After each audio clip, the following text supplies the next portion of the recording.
Hi, I'm Lexie Carroll and this is The Hardest Part.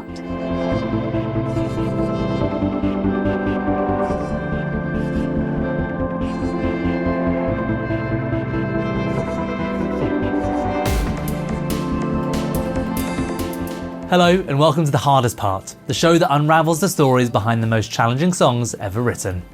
I'm Kieron Banerji and joining me in the studio on this episode is Lexie Carroll. When I caught up with her about her track Laundry Detergent, she shared the long and winding journey behind its creation. The song started with a strong idea. She wrote the first verse and chorus early on, but then hit a wall, leaving the track unfinished for quite some time. During that period, a lot changed in her life, which made it very hard to return to the song, and as you'll hear in our interview, she still really liked the song a lot. There were moments where she just felt like letting it go, but admitted that she's often hesitant to bring in collaborators to help finish songs, but in this case, doing that was exactly what she needed. Make sure to stay tuned to hear Laundry Detergent in full at the end of this episode, but before that, here's my chat with Lexie. I picked this song because it probably was the one that took the longest to finish from like start to finish. Like if it starts to get really difficult to write, I normally just bin it off, but this one I did stick at it, and so yeah, it probably was the hardest one to finish. And what's the song about? It's just like a cute little lovely song. It's like just that stage when you start liking someone and you're like, everything about them is like, you're just like, oh. Including the smell of their laundry detergent. Yeah. I remember when I showed it to my mum, she was like, that's quite a clunky lyric. And I was like, yeah, Thanks, actually Mum. it probably is. But yeah, she's funny. I don't wanna sleep, I just wanna watch you watch TV. I don't wanna sleep, I'm watching the colours from the screen float over your skin. I wrote the chorus first, the watching you watch TV, because it was just like, I think I thought of that when I was like sat on the sofa with someone. I was like, that's quite a cute line, and it was like very much just what was happening, and so just it sort of went from there, and then wrote the first verse, and then that's when I sort of got a bit stuck on it and left it for quite a while. It'd be great to learn a little bit about your creative process, about how you write songs. Yeah. So maybe you could talk us through sort of the process of writing this song. Yeah, so I'll normally like think of an idea, like a lyric or something, and I have a notes page in my phone. Love for it to be a physical notebook and be all cool like that, but it definitely is not. I've tried that, and it's not practical. So many empty notebooks in my room, but have a notes page on my phone, and then like think of things, like sometimes someone will say something, or like just random things that happen in my life I'll write down. I'll sit with my guitar and normally just stare at the wall for ages and be like, song come out of me, and then just like strum chords. I'm quite like, I like playing guitar, but I think I play guitar to be able to write. Like I don't know much on guitar, so normally playing the same chords, but yeah, it lets me like hear it with something behind it and write to that. And then with this song, I wrote the first verse and chorus, and then left it for a couple of months, and then I sent it to my friend Jack, who I do like all my music with really, because I really liked it, but I was just quite stuck on it, and was like, would you like to, well, I don't think I asked him. I was like, we're gonna finish this one. This is now your job to finish. I was like, I'm loading the pile on you, and just went to his house, and we just wrote the second verse and started on the production and stuff. I quite like writing like bits of songs on my own and then like bringing them to Jack or anyone, and like fleshing them out a bit more with someone and like with the production and stuff.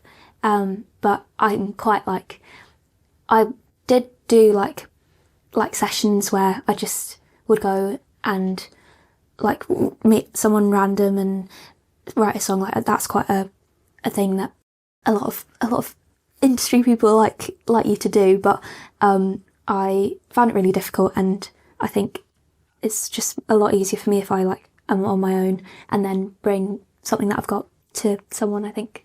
That really understands sort of like your vision and your process. Yeah, and to like just have that like idea that we've already thought of to work from. So I think going in blank and like just being like, we're going to write a song today is a lot to ask for. And I know that it does work for people, but I think for a lot of people it's a tricky one. So one thing I'm always very interested in is when you write a song, does the person who you wrote the song about know it's about them? Oh,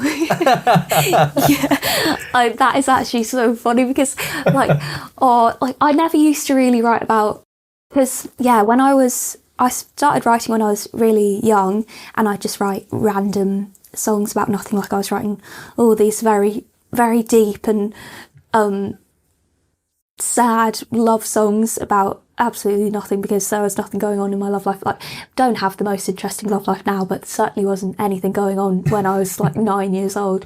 But yeah, now that I'm a bit older and experiencing more stuff, like I do write about my real life, and I am quite like, I'll just write like really blatant details. And I mean, the person I wrote this about does know. It's a bit awkward because, well, that's sort of where it was difficult to write, because I wrote this first bit and then sort of hearts were a little bit torn a bit, and then writing the next bit was like don't really know where to go from here, but I wanted to finish it because I liked the song. But it is always a bit weird when you are writing about like real things. Yeah, it's always interesting. It's like, how much do you want? I was speaking to an artist about this yesterday, in fact, where it was like the song or the person the song was about, they don't know it's about them. And they were like, oh, actually, maybe I shouldn't talk about it in that way because I don't want them to then find out. This should remain ambiguous. And like the song nature was that it was ambiguous, right? And I guess with this one, depending on when it came out, like who you were with at the time, it probably is quite blatant. Yeah, exactly. And it's funny because you write a song or you write bits of songs and then you could release them years later, and like I don't really want them to think that I'm still thinking about them.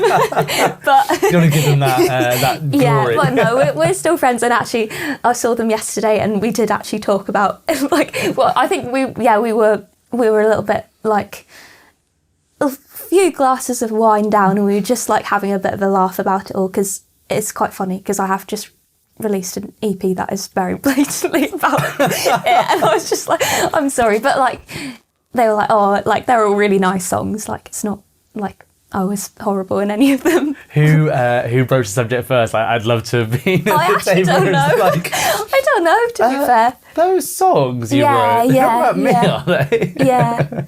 I don't really know. I think she was just like, oh, congrats on the EP. And I was like, yeah, well.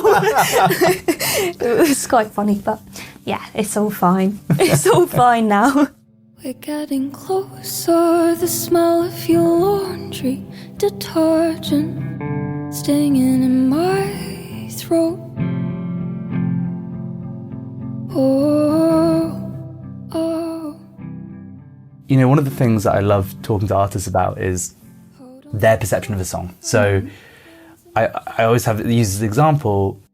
Band I love released a new album. I listened to the album. I remember I was on a plane and I just thought, this is pretty rubbish. And then I was like, this is like not what I expected. Like, I was kind of like let down by the album. Yeah. There's this one song that everyone was talking about, and I was just listening to it over and over again. I was like, I just don't get it. And then I heard an interview about him talking about what it meant.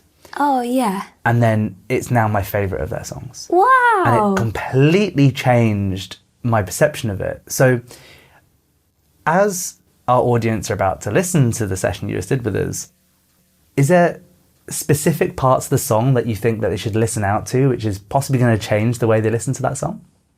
I don't know. I think it's quite a like visually song. Like, I think if you think about the lyrics and like try and like imagine them. I think that probably makes sense more, like just the scene of like curling up on the sofa with someone and being like watching just like the like homely vibe of it, I think is what I like the most about it, because it's just very like, I think it's quite like normal. I really try, because as I was saying before about like when I was younger, I'd just write these random songs about things that hadn't happened to me, and I was just sort of, I think I was trying to like mimic just like what I heard other people do. So I just like say all these profound things that I've no clue what they meant at all.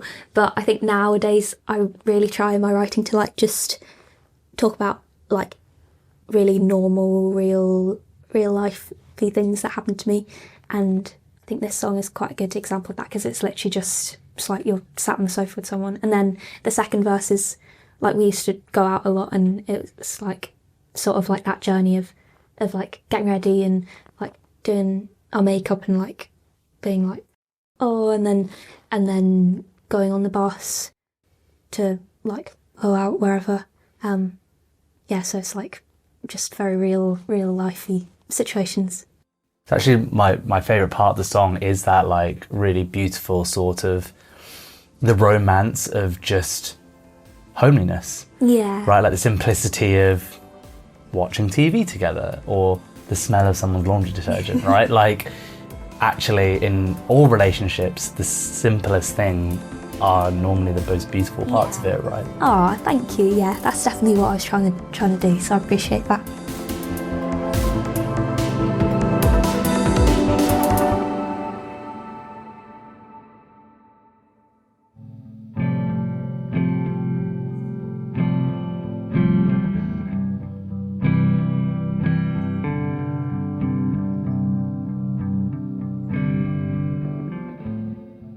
We're getting closer, the smell of your laundry detergent stinging in my throat.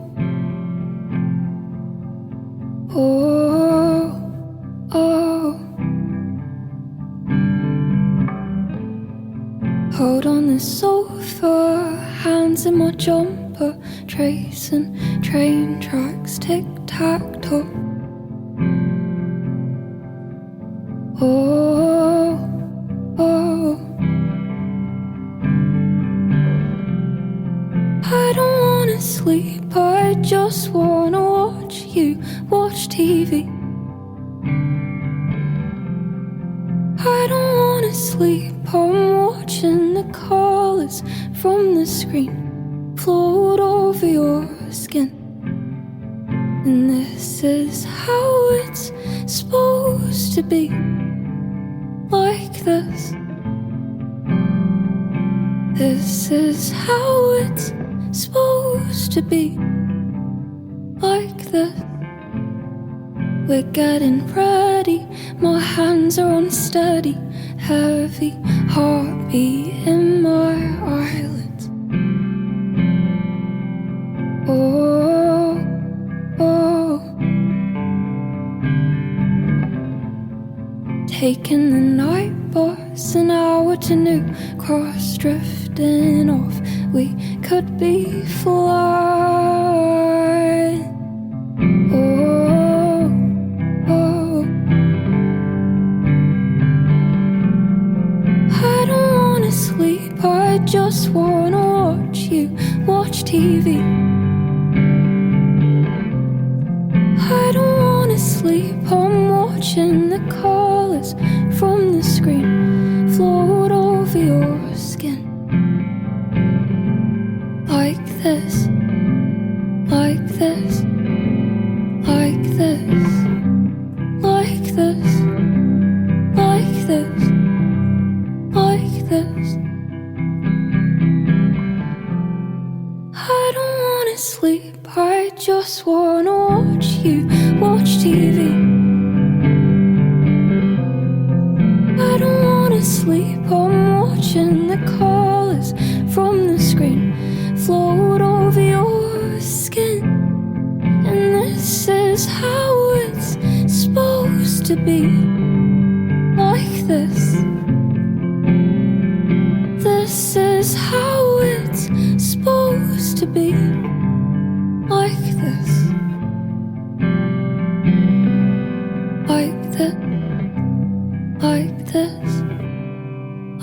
surface.